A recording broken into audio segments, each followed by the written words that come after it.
It is the biggest night of the year in Hollywood. The 90th Annual Academy Awards will be presented within hours, and more will be in focus than the movies. It isn't clear whether Time's Up or the Me Too movement will have a moment to bring attention to their cause against sexual harassment, as they have in previous award shows. Some celebrities, though, are expected to don orange pins in favour of gun safety. And as for the awards, the fantasy film The Shape of Water is leading with 13 nominations, including Best Picture. But for the movies made outside of Hollywood, it's the foreign film category that can really propel filmmakers to international fame. And one filmmaker did it while tackling some serious issues in his home country, Lebanon. Here's a look at the Middle East's very own Oscar-nominated film. أنت المدعي توني جورج حنا جنسية لبنانية مواليد 17/1/1970. No. It's the first Lebanese film nominated for an Academy Award, and not without reason either. Set in Beirut, the tense courtroom drama tells the story of a racially charged verbal fight between a Palestinian and a Lebanese man, turning into a full-blown sectarian standoff. It's a multi-dimensional situation threatening to reopen old wounds of war. But for the film's Lebanese-born Paris-based director, Ziad Doueri, the aim is to transcend controversy. It's mainly about examining self. It's about reconciling with the other, recognizing that your adversary has also a point of view.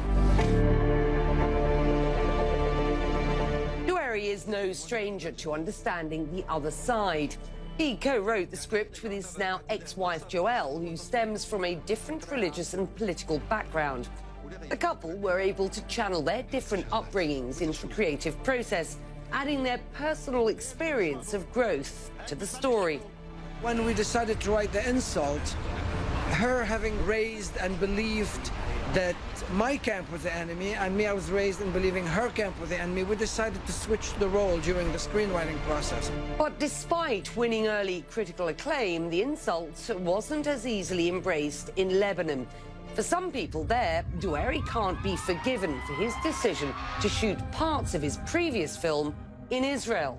They lobbied the Lebanese government and asked the Lebanese government not to release the attack in 2012, and they succeeded. When we went out and we did The Insult in 2017, they went at it again by opening old files. But this time, the government said The Insult is a legitimate film. It's 100% Lebanese. We're going to release it. In a region that itself resembles a polarized courtroom drama, separating politics and art is like splitting hairs. Doueri insists in maintaining creative autonomy. I can always find ways where I can link the politics to art. In a way, they are not so separate. In a way, they are separate. I think filmmakers, like journalists, like novelists, like painter, like composer, we're supposed to cross borders. We are allowed. We should ethically examine the other side.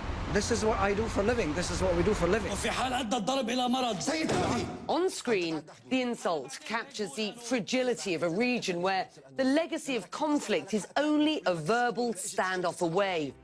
Off-screen, it might help bring acceptance of an artist who's not afraid to provoke debate.